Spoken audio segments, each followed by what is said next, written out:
Oh yeah, we are live now. Hey guys, welcome to day two of portfolio update. I thought of continue working on this same portfolio thing. The thing is, if I live there for next weekend, it will be there forever. Uh, it will be somewhere in my GitHub. I won't. I'm sure like I won't go back unless it's top priority. So what I thought was like let's build a small component each day so that by the end of 14 or by the end of this week or next week I have something to show. So that's what I thought, like instead of doing all together at once, thought of building small components and kind of Lego blocks. Yeah. So again, I'll be listening to that Lex Fridman podcast, so that whenever I listen to something, I'll be focusing on that only. So could not I might not code properly, but yeah, let's get a small part. Let's get this done. So let me show you the progress, like what I'm up to.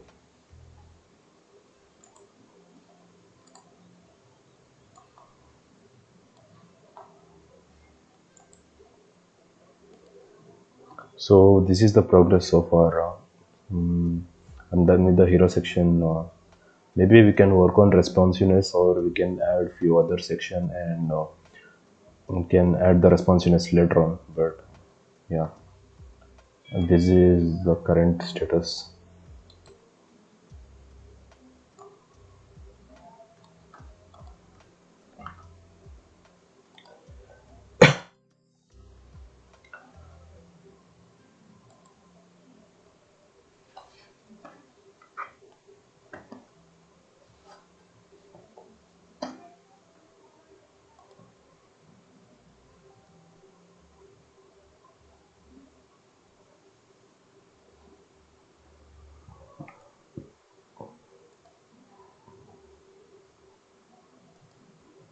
The money has had a half-life of 10 years, except for the fact that in weak societies in Argentina or the like, the half-life of the money is 3 to 4 years. In Venezuela, 1 year.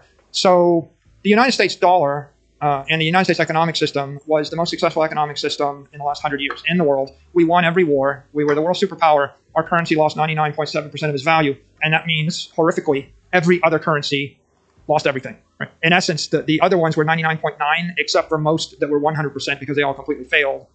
And you've got a mainstream economic community that thinks that inflation is a number and 2% is desirable. It's kind of like, remember George Washington? You know how he died? No. Well-meaning physicians bled him to death. Okay, the last thing in the world you would want to do to a sick person is bleed them. Right? In the modern world, I think we understand that oxygen is carried by the blood cells, and if there's that phrase, right? Triage phrase. What's the first thing you do in an injury? Stop the bleeding. Single first thing, right? You show up after any accident. I look at you. Stop the bleeding, because you're going to be dead in a matter of minutes if you bleed out. So it strikes me as being ironic that orthodox conventional wisdom was bleed the patient to death, and this was the most important patient in the country, maybe in the history of the country, and we bled him to death trying to help him. So when you're actually inflating the money supply at 7%, but you're calling it 2% because you want to help the economy, you're literally bleeding the free market to death.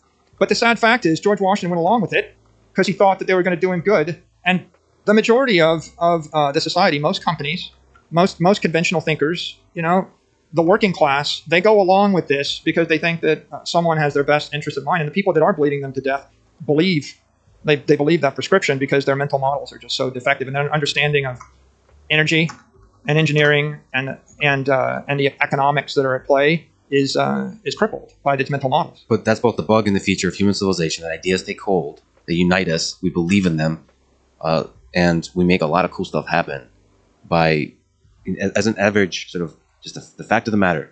A lot of people believe the same thing. They get together and they get some shit done because they believe that thing. And then some ideas can be really bad and really destructive.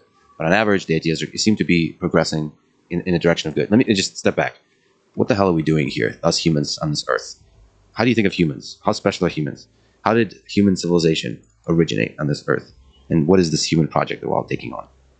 You mentioned fire and water, and apparently bleeding you to death is not a good idea. I always thought you can get the demons out in that way, but that was a recent invention. So what's this thing we're doing here?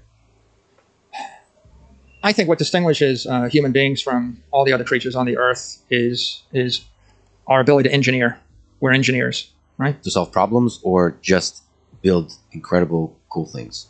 Engineering, harnessing energy and technique to make the world a better place than you found it. Right? From the point that we actually started to play with fire, right? That was a big leap forward. Harnessing the power of kinetic energy and missiles, another step forward.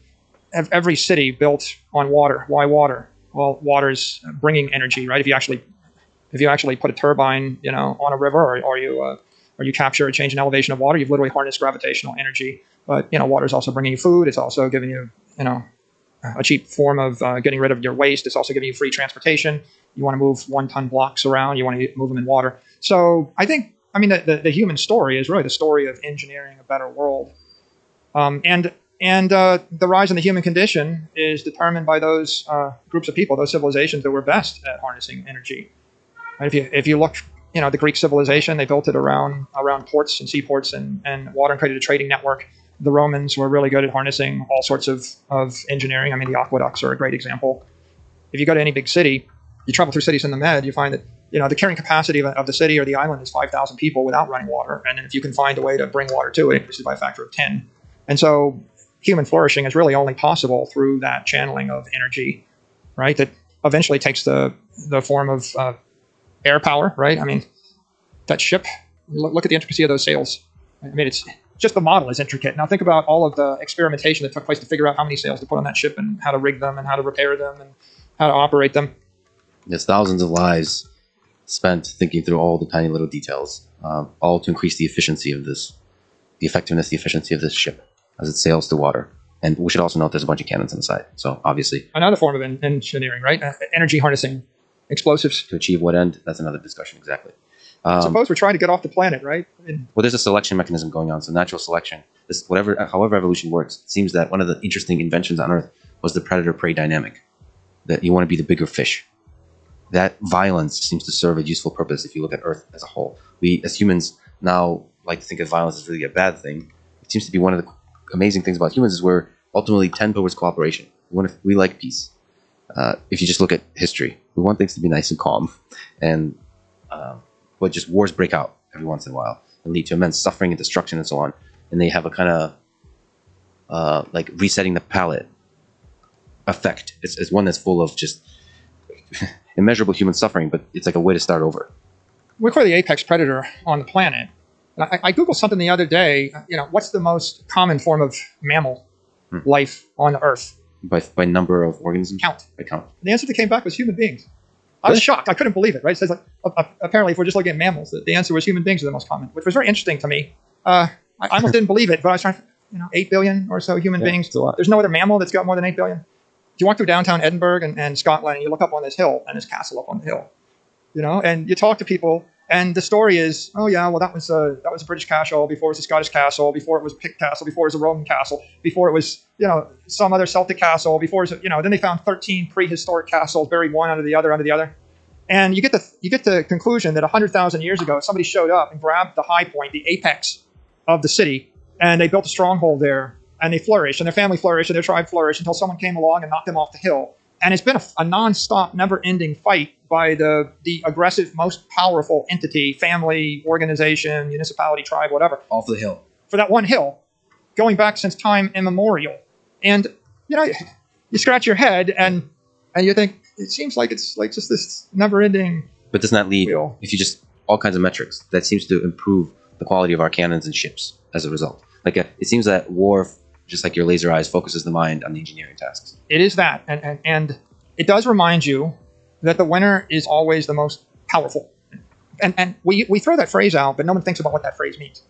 Like who's the most powerful or the most powerful side won. But they don't think about it. And they think about power, energy delivered in a period of time. And then you think a guy with a spear is more powerful than someone with their fist, and someone with a bow and arrow is more powerful than the person with the spear. And then you realize that somebody with bronze is more powerful than without, and steel is more powerful than bronze. And if you look at the Romans, they persevered, with artillery, and they could stand off from 800 meters and blast you to smithereens. Right?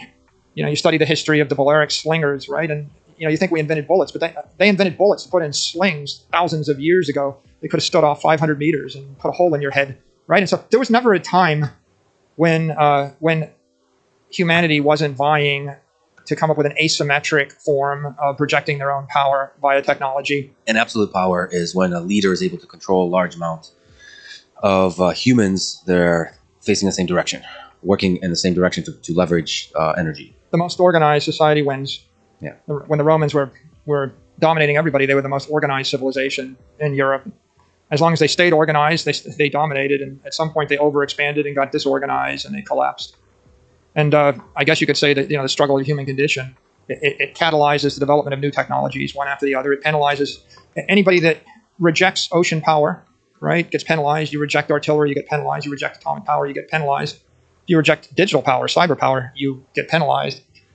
And the underlying control of the property keeps shifting hands from one institution or one government to another based upon how rationally they're able to channel that energy and how well organized or coordinated they are. Well, that's a really interesting thing about both human mind and governments, that once they get a few good, and companies, once they get a few good ideas, they seem to stick with them.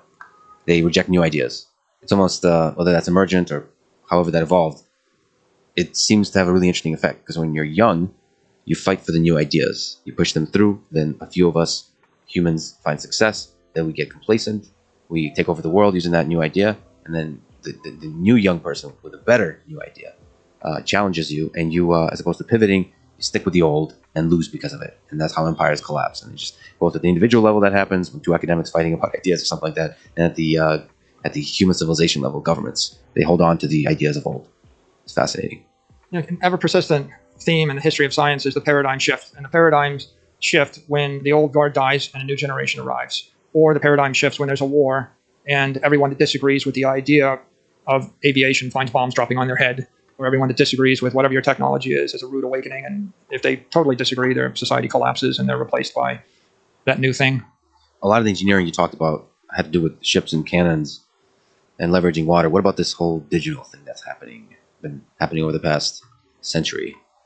Is that still engineering in your mind? You're starting to operate in these bits of information.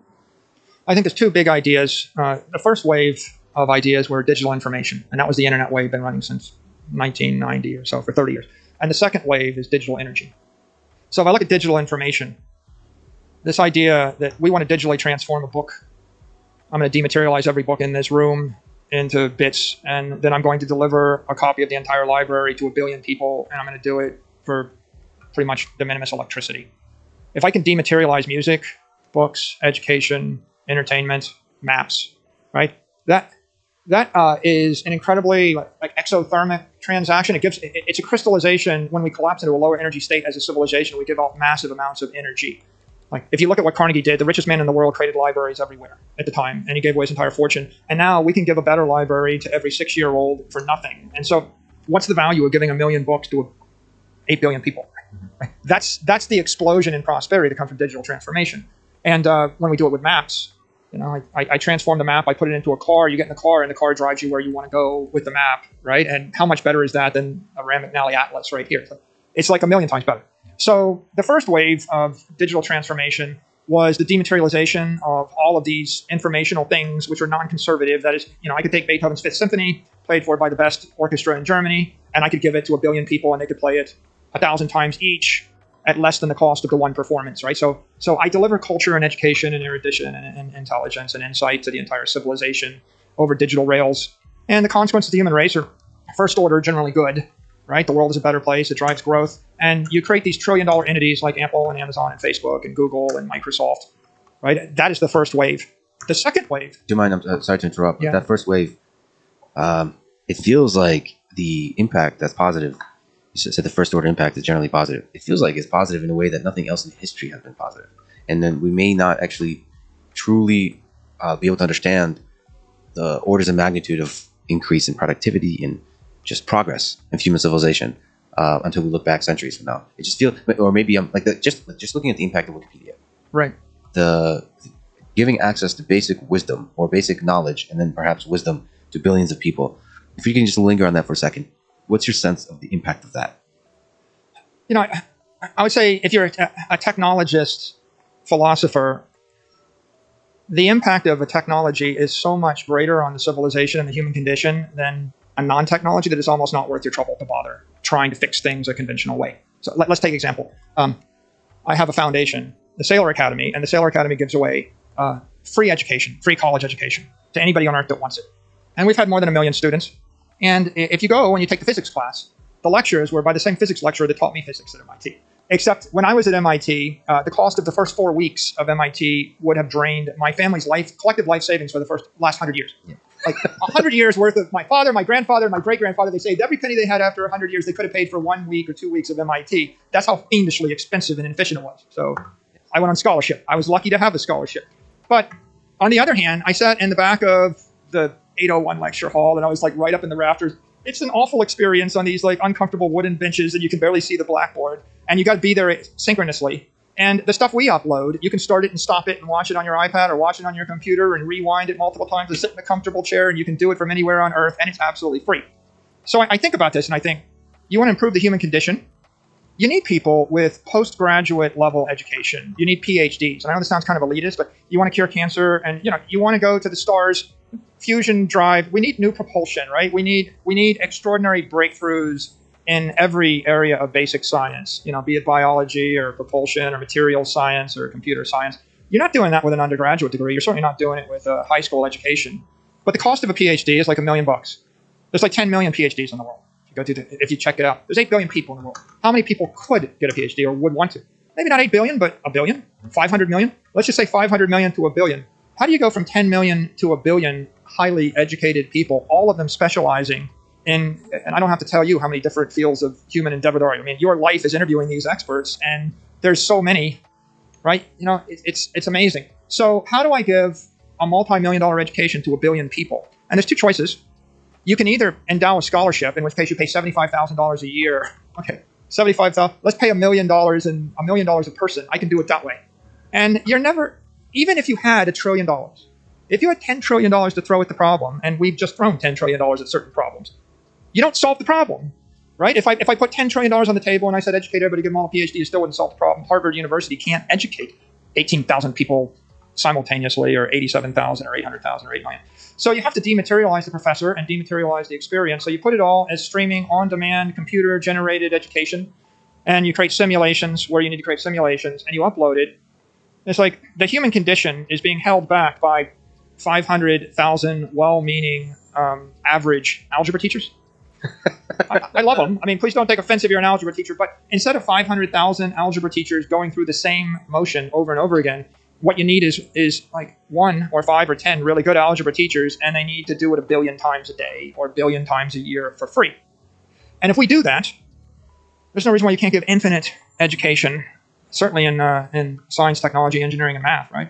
Infinite education to everybody with no constraint. And I think the same is true, right, with just about every other thing. If you want to bring joy to the world, you need digital music. If you want to bring, enlightenment to the world, you need digital education. If you want to bring anything of consequence in the world, you got to digitally transform it, and then you got to manufacture it something like 100 times more efficiently as a start, but 1 million times more efficiently is probably that's hopeful. Maybe you have a chance. If you look at all of these space endeavors and everything we're thinking about, getting to Mars, getting off the planet, getting to other worlds, number one thing you got to do is you got to make a fundamental breakthrough in an engine. People dreamed about flying for thousands of years, but until the internal combustion engine, you didn't have enough energy, enough power in a light enough package in order to solve the problem. And the human race has all sorts of those fundamental engines and materials and techniques that we need to master. And each one of them is a lifetime of experimentation of someone capable of making a seminal contribution to the body of human knowledge. There's certain problems like education that can be solved through this process of dematerialization. And by the way, to give props to the 500K algebra teachers, when I look at YouTube, for example, one possible approach is each one of those 500,000 teachers probably had days and moments of brilliance. And if they had the ability to contribute to in the natural selection process, like the market of education, where the best ones rise up, that's a really interesting way, which is like the best day of your life, the best lesson you've ever taught could be found and sort of broadcast to billions of people. So all of those kinds of ideas can be made real in the digital world. Now, traveling across planets, you still can't solve that problem with dematerialization. What you could solve potentially is dematerializing the human brain, where you can transfer like you don't need to have astronauts on the ship. You can have a floppy disk carrying a human brain. Touching on those points, you'd love for the 500,000 algebra teachers to become 500,000 math specialists, and maybe they clump into 50,000 specialties as teams, and they all pursue 50,000 new problems, and they put their algebra teaching on autopilot. Yeah. That's the same as when I give you 11 cents worth of electricity, and you don't have to row a boat 8 hours a day before you can eat. Right? Yeah. It would be a lot better, that you would pay for your food in the first 8 seconds of your day, and then you can start thinking about other things, right? With regard to technology, one thing that I learned studying technology when you look at S-curves is until you start the S-curve, you don't know whether you're 100 years from viability, 1,000 years from viability, or a few months from viability. Mm-hmm. So, isn't that fun? That's so fun. The early part of the S-curve is so fun because you don't know. In 1900, you could have got any number of learned academics to give you 10,000 reasons why humans will never fly, right? And in 1903, the Wright brothers flew. And by 1969, we're walking on the moon. So the advance that we made in that field was extraordinary. But for the 100 years and 200 years before, they were just back and forth and nobody was close. And that's the happy part. The happy part is we went from flying 20 miles an hour or whatever to flying 25,000 miles an hour in 66 years. The unhappy part is I studied aeronautical engineering at MIT in the 80s. And in the 80s, we had Gulfstream aircraft, we had Boeing 737s, we had the space shuttle. And you fast forward 40 years, and we pretty much had the same exact aircraft. The efficiency of the engines was 20, 30% more, right? We slammed into a brick wall around 69 to 75. Like, in fact, the Global Express, the Gulfstream, these were all engineered in the 70s, some in the 60s. The fuselage silhouette of a Gulfstream of a G5 was the same shape as a G4, is the same shape as a G3, is the same shape as a G2. And that's because they were afraid to change the shape for 40 years because they worked it out in a wind tunnel. They knew it worked. And when they finally decided to change the shape, it was like a $10 billion exercise with modern supercomputers and computational fluid dynamics. Why was it so hard? What is that wall made of that you slammed into? Well, the right question is, so why does a guy that went to MIT that got an aeronautical engineering degree spend his career in software? Why is it that I never a day in my life, with the exception of some Air Force Reserve work, I never got paid to be an aeronautical engineer, and I worked in software engineering my entire career? Maybe software engineering is the new aeronautical engineering in some way. Maybe you hit fundamental walls until you have to return to it centuries later. Or no? The National Gallery of Art was endowed by a very rich man, Andrew Mellon. And you know how he made his money? Aluminum. Okay? And so, you know what kind of airplanes you can create without aluminum? Nothing, right? So it's a materials problem. Okay, so 1900, we made massive advances in metallurgy, right? I mean, that was U.S. Steel. That was iron to steel, aluminum. Massive fortunes were created because this was a massive technical advance. And then we also had the internal combustion engine, and the story of Ford and General Motors and Daimler Chrysler and the like is informed by that. So you have no jet engines, no rocket motors, no internal combustion engines. You have no aviation. But even if you had those engines, if you were trying to build those things with steel, no chance. You had to have aluminum. So there's like two pretty basic technologies, and once you have those two technologies, stuff happens very fast. So tell me the last big advance in like jet engines. There hasn't been one. The last big advance in rocket engines hasn't been one. The big advances in spaceship design, from what I can see, are in the control systems, the gyros, and the ability to land, right, in a stable fashion. That's pretty amazing, landing a rocket. Also in the, at least according to Elon and so on, the manufacture of the more efficient and less expensive manufacture of rockets. So like it's a production, whatever that you call that discipline of at scale manufacture, at scale production, so factory work. But it's not 10x. I mean, maybe it's 10x over a period of a few decades. When we figure out how to operate a spaceship, on the water in your water bottle for a year, right? Now, then you've got a breakthrough. So the bottom line is propulsion technology, propellants, and the materials technology, they were critical to getting on that aviation S-curve. And then we slammed into a wall in the 70s.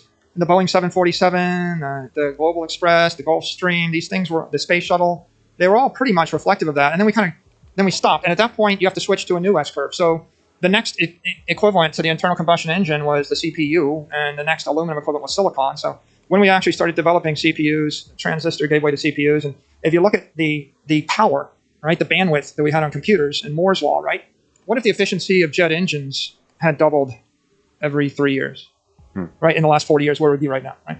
So I think that if you're a business person, if you're looking for a commercially viable application of your mind, then you have to find that S-curve, and ideally, you have to find it in the first 5, 6, 10 years. But people always miss this. Let's take Google Glass.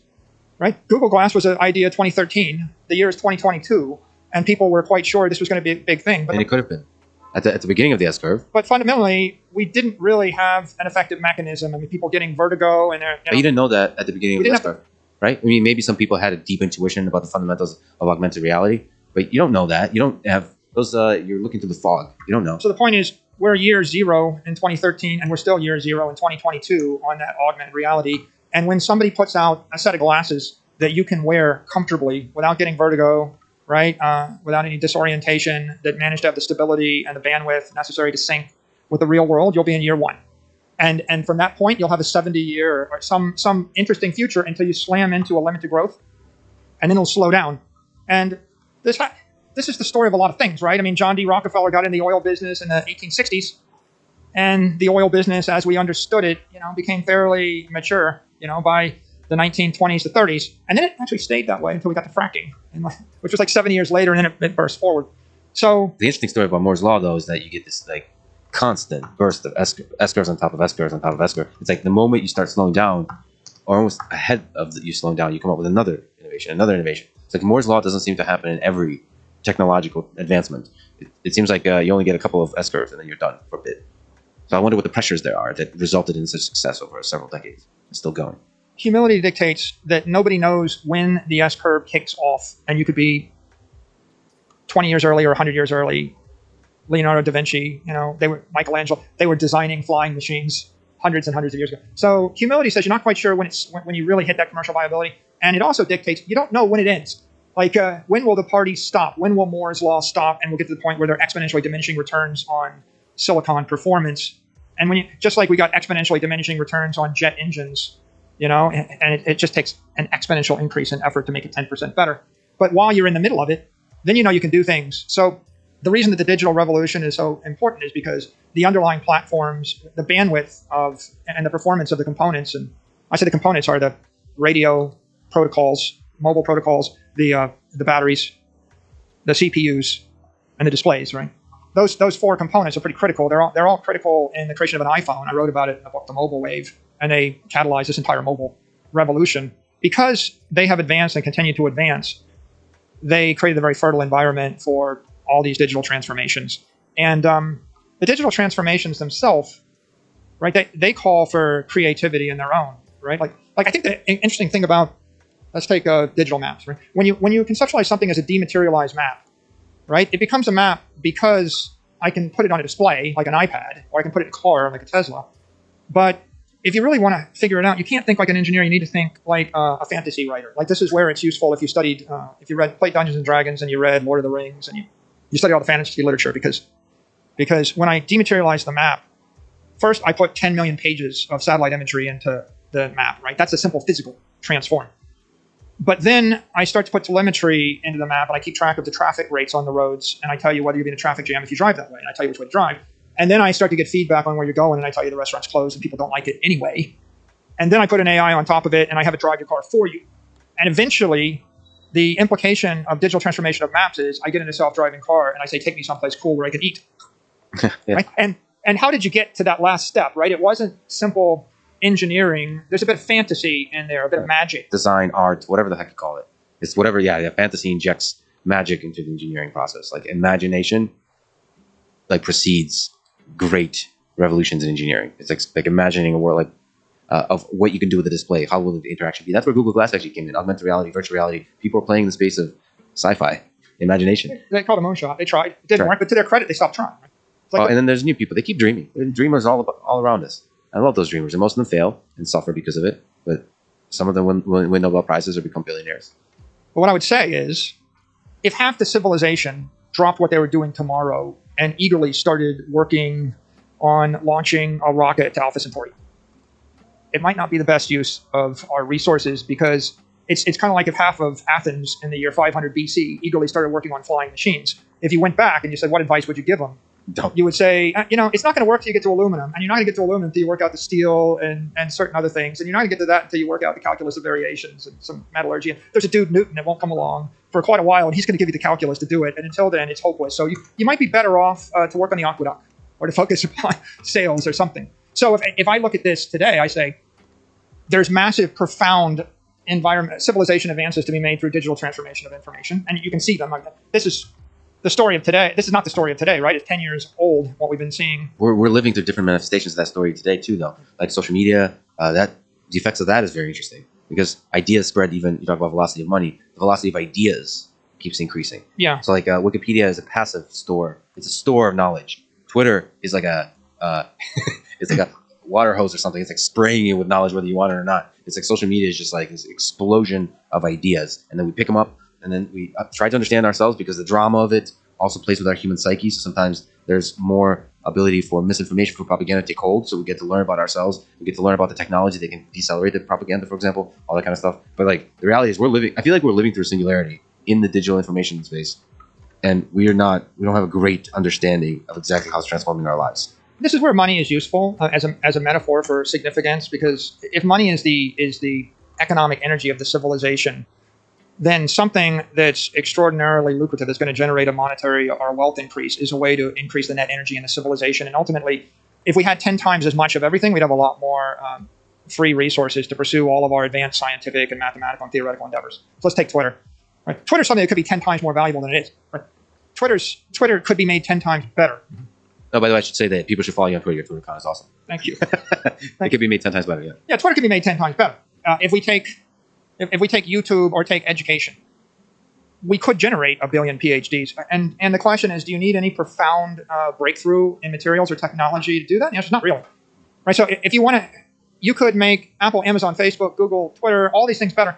The United States government, if they took 1% of the money they spend on the Department of Education and they simply poured it into digital education and they gave degrees to people that actually met those requirements, they could provide 100x as much education for 1/100th of the cost, and they could do it with no new technology. That's a marketing and political challenge. So I don't think every objective is equally practical.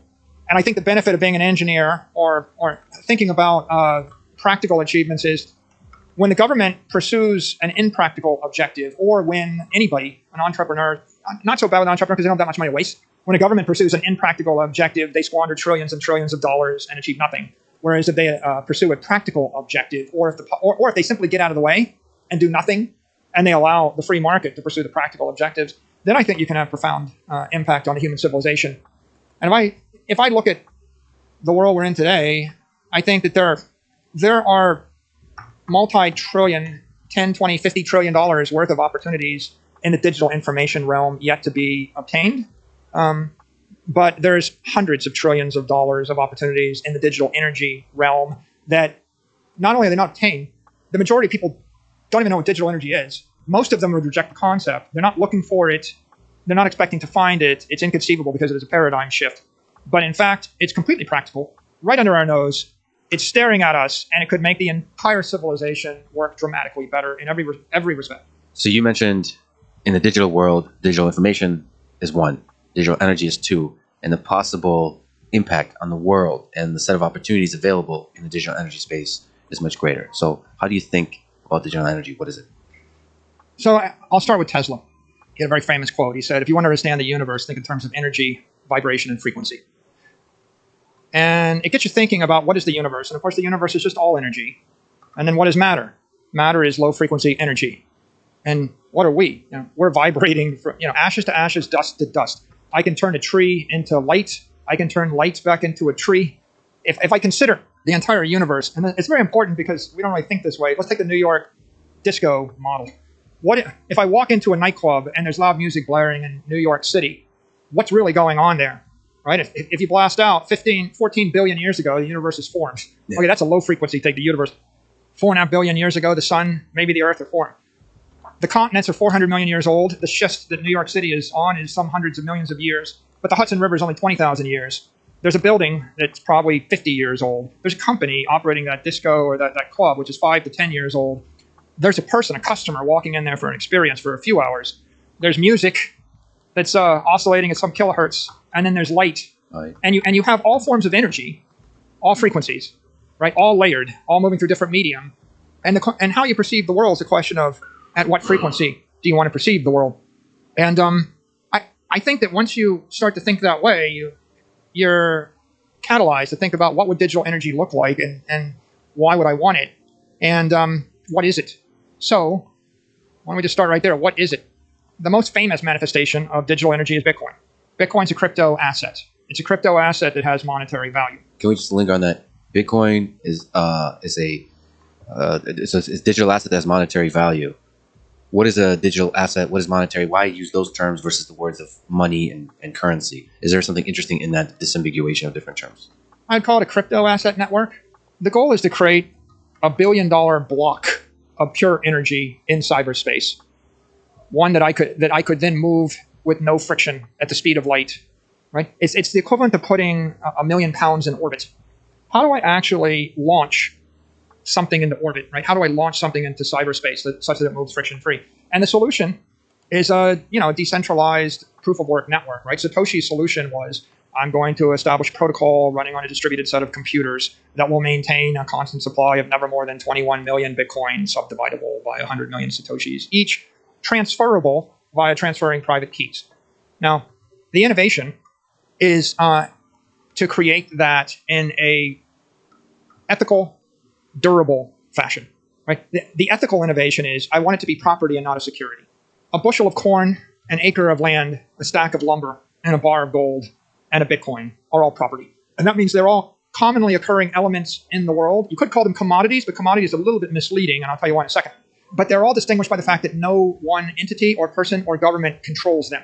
If you have a barrel of oil, and you're in Ukraine versus Russia versus Saudi Arabia versus the US, you have a barrel of oil, right? And it doesn't matter what the premier in Japan or the mayor of Miami Beach thinks about your barrel. They cannot wave their hand and make it not a barrel of oil or a cord of wood, right?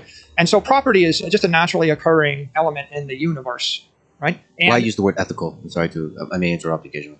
Why ethical assigned to property? Because if it's a security would be an example of a share of a stock or a crypto token controlled by a small team.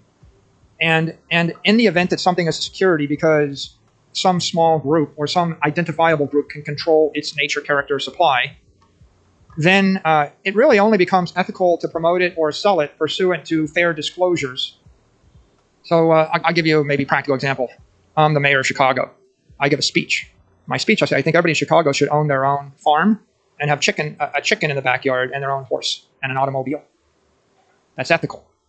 I give the same speech and I say, I think everybody in Chicago should buy Twitter stock, sell their house or sell their cash and buy Twitter stock.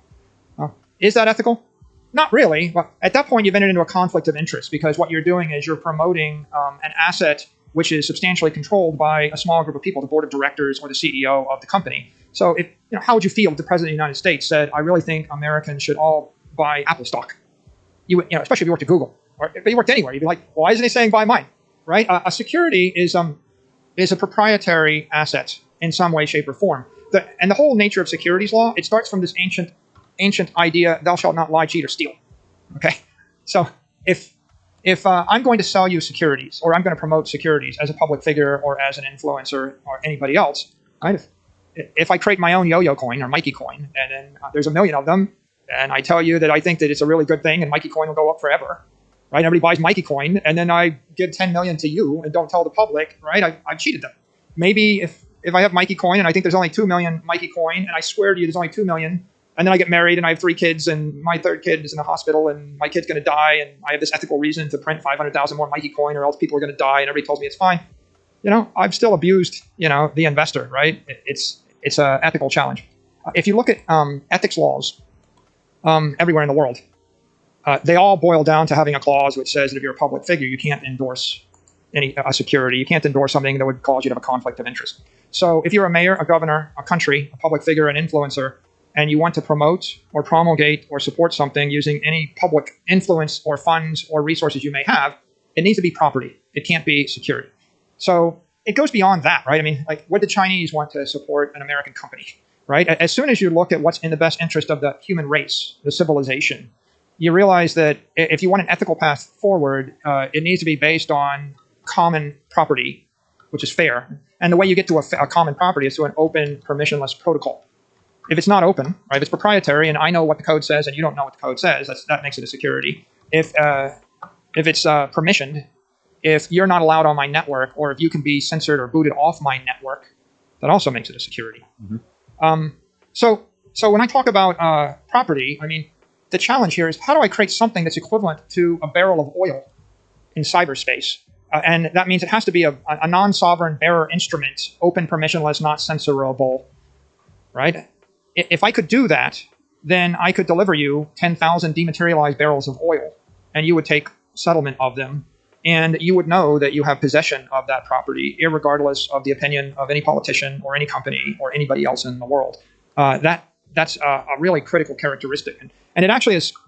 It's probably one of the fundamental things that makes Bitcoin special. Bitcoin isn't just a crypto asset network. It's easy to create a crypto asset network. It's very hard to create an ethical crypto asset network because you have to create one without any government or corporation or investor exercising undue influence to make it successful. So open, permissionless, non-censorable. So basically no way for you without explicitly saying so, outsourcing control to somebody else. So it's a kind of, you have full control. Even with a barrel of oil, what's the difference between a barrel of oil and a Bitcoin to you? What is the, because you kind of mentioned that both are property. Is you mentioned Russia and China and so on. Is it the ability of the government to confiscate? In the end, governments can probably confiscate no matter what the asset is, but you want to lessen the effort involved. A barrel of oil is a bucket of physical property, liquid property, and Bitcoin is a digital property. But it's easier to confiscate a barrel of oil. It's easier to confiscate things in the real world than things in cyberspace.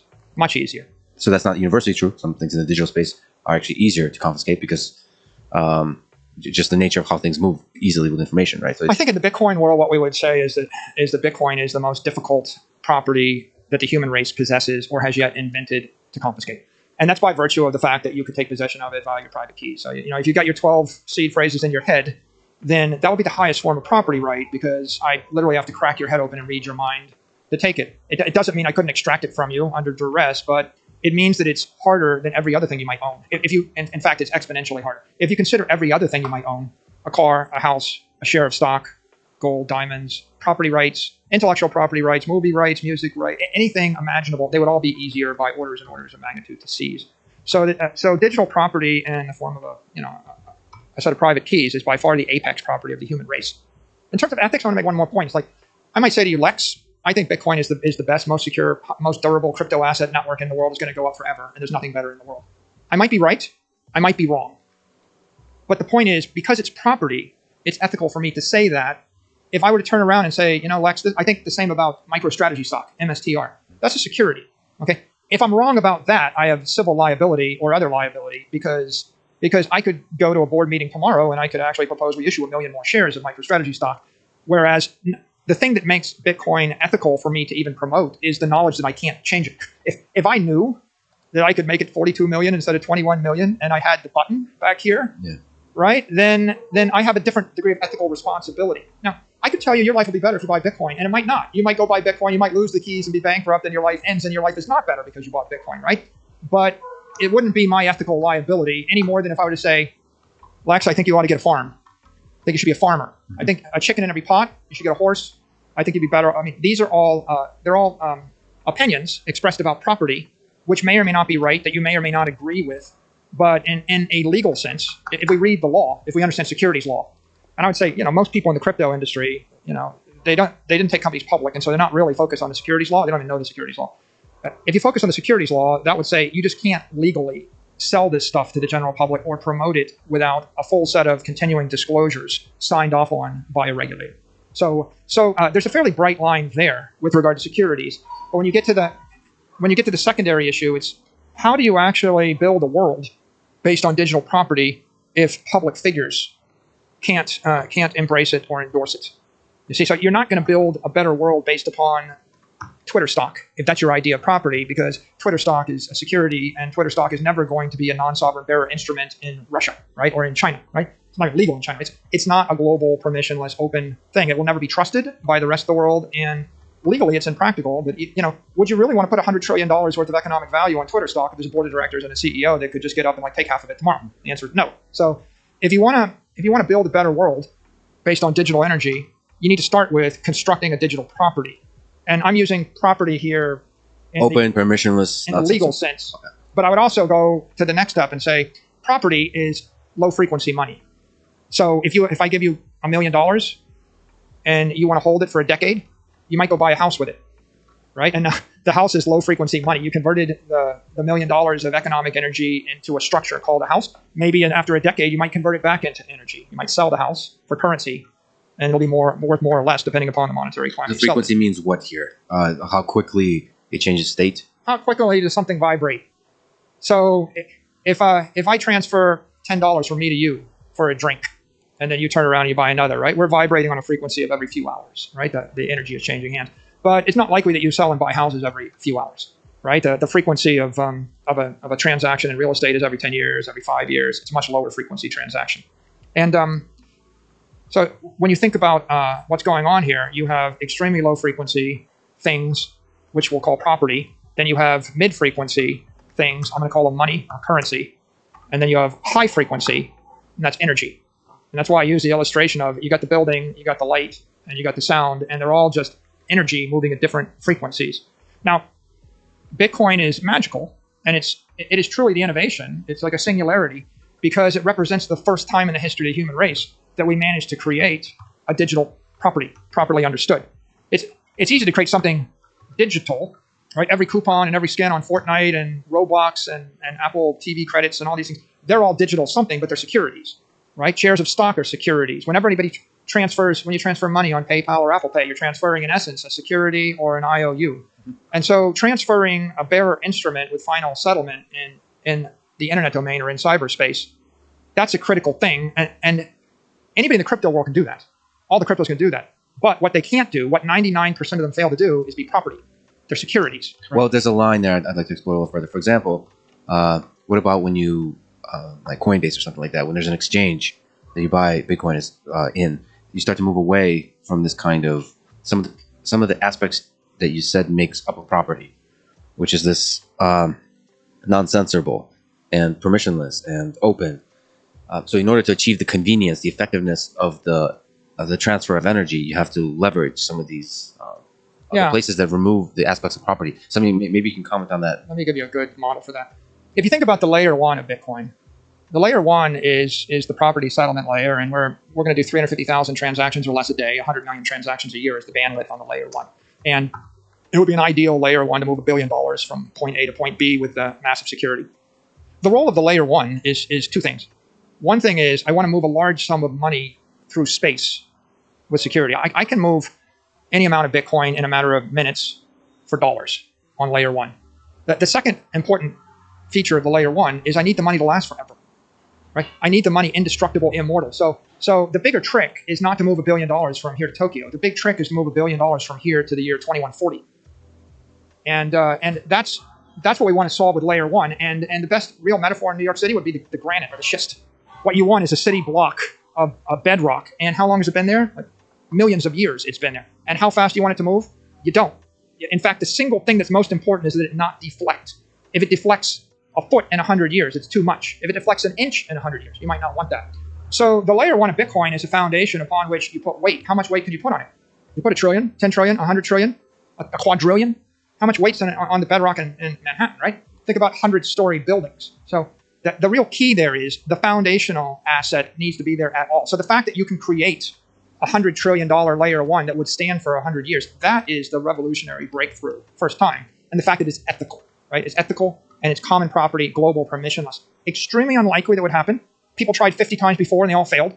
They tried 15,000 times after, and they've all generally failed. 98% have failed, and a couple have been less successful. But for the most part, that's an extraordinary thing. Now, just really quickly pause just to define some terms. If people don't know, layer one is that Michael's referring to is in general what people know of as the Bitcoin technology originally defined, which is the blockchain, the consensus mechanism of proof of work. Low number of transactions, but you can move a very large amount of money. The reason he's using the term layer one is now that there's a lot of ideas of layer two technologies built on top of this bedrock that allow you to move a much larger number of transactions. Higher frequency, I don't know what terminology you want to use, but basically be able to use now something that is based on Bitcoin to then buy stuff, be a consumer, to transfer money, to use it as currency, just to define some terms. Yeah. So the layer one is the foundation for the entire cyber economy. And we don't want it to move fast. What we want is immortality, immortal, incorruptible, indestructible. Right? That's what you want, integrity from the layer one. Now there's layer 2 and layer 3, and layer 2 I would define as an open, permissionless, non-custodial protocol that uses the underlying layer 1 token as its gas fee. So what custodial mean, and how does the different markets, like is Lightning Network? So Lightning Network would be an example of a layer 2, non-custodial. So the Lightning Network will sit on top of layer 1. It'll sit on top of Bitcoin, and it solves what you want to do is solve the problem of, it's well and fine, I don't want to move $1 billion every day. What I want to move is $5 a billion times a day. So if I want to move $5 a billion times a day, I don't really need to put the entire $1 trillion of assets at risk every time I move $5. All I really need to do is put $100,000 in a channel or $1 million in a channel, and then I do 10 million transactions where I have $1 million at risk. And of course, it's kind of simple. If I lower my security requirement by a factor of 1 million, I can probably move the stuff 1 million times faster. And that's how Lightning works. It's non-custodial because there's no corporation or custodian or counterparty you're trusting, right? There's the risk of moving through the channel. But Lightning is an example of how I go from 350,000 transactions a day to 350 million transactions a day. So on that layer 2, you could move the Bitcoin in seconds for fractions of pennies. Mm-hmm. Now, that's not the end-all be-all, because the truth is there are a lot of open protocols. Lightning probably won't be the only one. There's an open market competition of other permissionless open source protocols to do this work. And in theory, any other crypto network that was deemed to be property, deemed to be non-security, you could also think of as potentially a layer 2 to Bitcoin. Right? There's a debate about are there any and what are they, and we can leave that for a later time. But why do you think of them as layer 2 as opposed to contending for layer 1? Yeah, actually, if they're using their own token, then they are layer 1. If you create an open protocol that uses the Bitcoin token as the fee, then it becomes a layer 2. Okay. Right? Bitcoin itself, right, incentivizes its own transactions with its own token, and that's what makes it layer 1. Okay, what's layer 3 then? Layer 3 is a custodial layer. So if you want to move Bitcoin in milliseconds for free, you move it through Binance or Coinbase or Cash App. So this is a very straightforward thing. I mean, it seems pretty obvious when you think about it that there are going to be hundreds of thousands of layer 3s. There may be dozens of layer 2s. Lightning is A1, but it's not the only one. Anybody can invent something, right? And we can have this debate about custodial, non-custodial. Don't you think there's a monopolization possibilities at layer 3? So, you mentioned Binance, Coinbase. What if they start to dominate and basically everybody's using them, practically speaking, and then it becomes too costly to memorize the private key in your brain? I mean, or like a cold storage of layer 1 technology. The idealists fear the layer 3s because they think, and especially they would detest it a bit. There's almost like a layer 4, by the way, if you want to. A layer 4 would be, I've got Bitcoin on an application, but I can't withdraw it. So I've got an application that's backed by Bitcoin, but the Bitcoin is sealed. It's a proprietary example. And I'll give you an example of that. That would be like Grayscale. If I own a share of GBTC, and so I own a security, actually, you could own MSTR. If you own a security or you own a product that has Bitcoin embedded in it, you get the benefits of Bitcoin, but you don't have to go to withdraw the asset. So you can have a security market at layer 4? Am I understanding this correctly? I don't know if I would say, not all securities are layer 4, but anything that's a proprietary product based upon with Bitcoin embedded in it, where you can't withdraw the Bitcoin, is another application of Bitcoin. Mm-hmm. So if you think about different ways you can use this, you can either stay completely on the layer 1 and use the base chain for your transactions, or you can limit yourself to layer 1 and layer 2 Lightning. And the purist would say we stay there, get your Bitcoin off the exchange. But you could also go to the layer 3. When Cash App supported Bitcoin, they made it very easy to buy it, and then they gave you the ability to withdraw. When PayPal, or I think Robinhood, let you buy it, they wouldn't let you withdraw it. There was a big community uproar, and people want these layer 3s to make it possible to withdraw the Bitcoin, so you can take it to your own private wallet and get it off the exchange. I think the answer to the question of, is corruption possible, is corruption is possible in all human institutions and all governments everywhere. The difference between digital property and physical property is when you own a building in Los Angeles and the city politics turn against you, you can't move the building.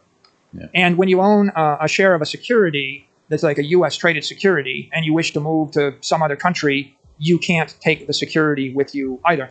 And when you own a bunch of gold and you try to get through the airport, they might not let you take it. So Bitcoin is advantageous versus all of those because you actually do have the option to withdraw your asset from the exchange. And if you had Bitcoin with Fidelity and you had shares of stock with Fidelity, and if you had bonds and sovereign debt with Fidelity, and if you own some mutual funds and some other random limited partnerships with Fidelity, none of those things can be removed from the custodian. But the Bitcoin you can take off the exchange, you can remove from the custodian. So it's still possible. There's a deterrent. There's a deterrent. Yes. There's an anti-corrupting element. And the phrase is, an armed society is a polite society, right? Because you have the optionality to withdraw all your assets from the crypto exchange, you can enforce fairness. And at the point where you disagree with their policies, you can, within an hour, move your assets to another counterparty or take personal custody of those assets. And you don't have that option with most other forms of property. Maybe you don't have as much optionality with any other form of property on Earth. And so what makes digital property distinct is the fact that it has the most optionality for custody. Now, coming back to this digital energy issue, the real key point is the energy moves in milliseconds for free on layer 3s. It moves in seconds or less than seconds on layer 2s. It moves in minutes on the layer 1. And I don't think it makes any sense to even think about trying to solve all three problems on the layer 1, because it's impossible to achieve the security and the incorruptibility and immortality if you try to build at that much speed and that functionality and performance. In fact, if you come back to the New York model, you really wanted a block of granite, a building, and a company. That's what makes the economy, right? If I said to you, you're going to build a building, but you can only have one company in it for the life of the building, it would be very fragile, like very brittle. What company 100 years ago is still relevant today? You want all three layers because they all oscillate at different frequencies. And there's a tendency to think, well, it's got to be this L1 or that L1. Not really. And sometimes people think, well, I don't really want any L3. But companies, it's not an either or. Companies are better than crypto asset networks at certain things. If you want complexity, you want to implement complexity, or you want to implement compliance or customer service, right? Companies do these things well, right? We know you couldn't decentralize Apple or Netflix or even YouTube. The performance wouldn't be there, and the subtlety wouldn't be there. And you can't really legally decentralize certain forms of banking and insurance because they would become illegal in the political jurisdiction they're in. So unless you're a crypto anarchist and you believe in no companies and no nation states, right, which is just not very practical, not anytime soon. Once you allow that nation states will continue and companies have a role, then the layered architecture follows, and the free market determines who wins. For example, there are layer 3s that let you acquire Bitcoin and withdraw Bitcoin. Mm-hmm. There are other applications that let you acquire it but not withdraw it, and they don't get the same market share, but they might give you some other advantage. There are certain layer 3s like Jack Dorsey's Cash App where they just incorporated Lightning, mm-hmm. an implementation of it. So into Cash App. So that makes it advantageous versus an application that doesn't incorporate Lightning. If you think about the big picture is 8 billion people with mobile phones served by 100 million companies doing billions of transactions an hour, and the companies are settling with each other on the base layer in blocks of 80 million at a time, and then the companies are trading with the consumers, right, in proprietary layers like layer 3, and then on occasion people are shuffling assets across custodians with Lightning layer 2 because you don't want to pay $5 to move $50. You want to pay a 20th of a penny to move $50. And so all of these things create efficiency in the economy. And Lex, if you want to consider how much efficiency, if you gave me $1 billion in 20 years, I couldn't find a way to trade with another company or a counterparty in Nigeria. Mm-hmm. Like no amount of money. Give me $10 billion. I couldn't do it because you get shut down at the banking level. You can't link up a bank in Nigeria with a bank in the US. You get shut down at this credit card level because they don't have the credit card, so they won't clear. You get shut down at the compliance FCPA level because you wouldn't be able to implement a system that interfaced with somebody else's system if it's not in the right political jurisdiction. On the other hand, 3 entrepreneurs in Nigeria on the weekend could create a website that would trade in this Lightning economy using open protocols without asking anybody's permission. So you're talking about something that's like 1 million times cheaper, less friction, and faster to do it if you want to get money to move. What do you think that looks like? So that now there's a war going on in Ukraine. There's other wars, Yemen, going on throughout the world. In this most difficult of states that a nation can be in, which is at war, civil war or war with other nations. What's the role of Bitcoin in this context? I mean, Bitcoin's a universal trust protocol, right? A universal energy protocol, if you will. English is one. Okay. What I see is a bunch of fragmentation of applications. For example, the Russian payment app is not going to work in Ukraine. Right. The Ukraine payment app is not going to work in Russia. The U.S. payment apps won't work either of those places, as far as I know. So, and in Argentina, their payment app may not work in certain parts of Africa. So what you have is different local economies where people spin up their own applications compliant with their own local laws, or in war zones not compliant, but just spinning up. So how do you build something that's not compliant? What is the revolutionary act here when you don't agree with the government or what you want to free yourself from the constraint? So here's the thing: when a nation is really at war, especially if it's an authoritarian regime, it's going to try to control the population, like lock everything down, the spread of information. How do you break through that? Do you do the thing that you mentioned, which is you have to build another app, essentially, that allows you the flow of money outside the legal constraints placed on you by the government. So basically, break the law. Is that possible? Metaphorically speaking, if you want to break out the constraints of your culture, you want to speak English. For example, it's not illegal to speak English, or even if it is, right, doesn't matter. But English works everywhere in the world if you can speak it, and then you can tap into a global commerce and intelligence network. So Bitcoin is a language, so you learn to speak Bitcoin, or you learn to speak Lightning, and then you tap into that network in whatever manner you can. But the problem is, it's still very difficult to move Bitcoin around in Russia and Ukraine now during war. And there was a sense to me that the cryptocurrency in general could be the savior for helping people. There's millions of refugees. They're moving all around. It's very difficult to move money around in that space to help people. I think we're very early. Like we're very embryonic here. If you look at who's we? Sorry, and we as a human civilization, are we operating in the cryptocurrency space? I think the entire crypto economy is very embryonic, and the human race's adoption of it is embryonic. We're like 1-2% down that adoption curve. If you take Lightning, for example, the first real commercial applications of Lightning are just in the last 12 months. Yeah. So we're like year 1. We might be approaching year 2 of commercial Lightning adoption. And if you look at Lightning adoption, Lightning's not built into Coinbase. It's not built into Binance. It's not built into FTX. Cash App just implemented the first implementation, but not all the features are built into it. There's a dozen Lightning wallets circulating out there. So I think that we're probably going to be 36 months of software development.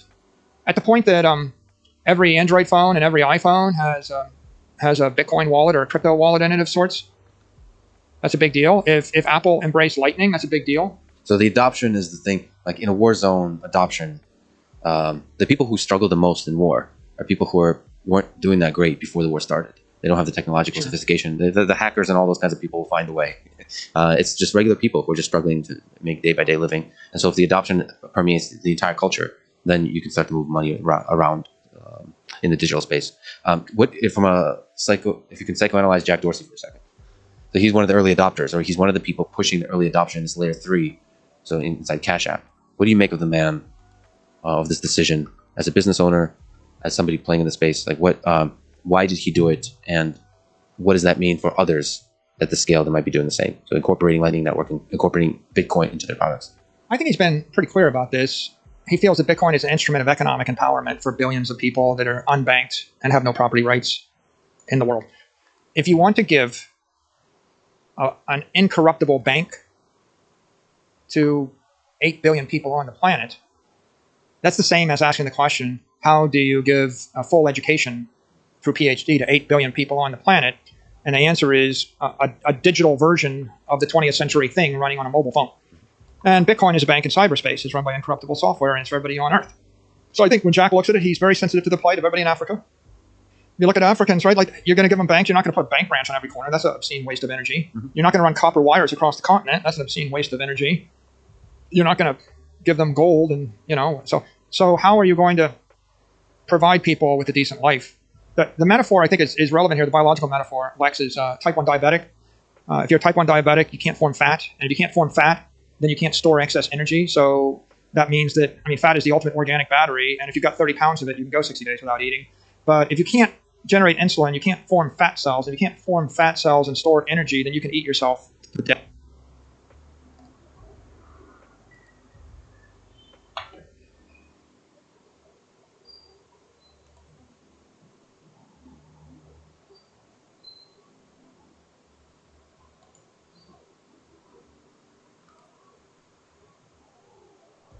So guys, I guess I'm done with today's work. So today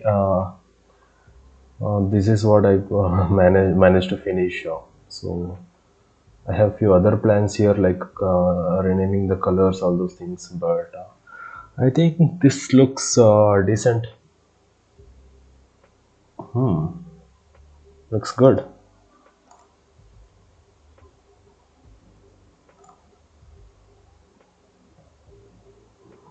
It had small amount of media queries here, but Flexbox is like I don't know how to express my love towards Flexbox. It's a lifesaver in many ways. Like you don't need to add margin padding, all those things. It manages. This gap property is like, I don't know. It's pretty good. I guess it's looking decent now. Overall, I'm happy with the progress. Like next, what do we have? Next, I have experience section. Just let me go through the wireframe once. After experience, blog, then timeline, and then skills. So yeah, I guess I can complete by this week. Not sure. So okay, guys, that's all. Thanks for joining. If all right, see you tomorrow. Bye bye.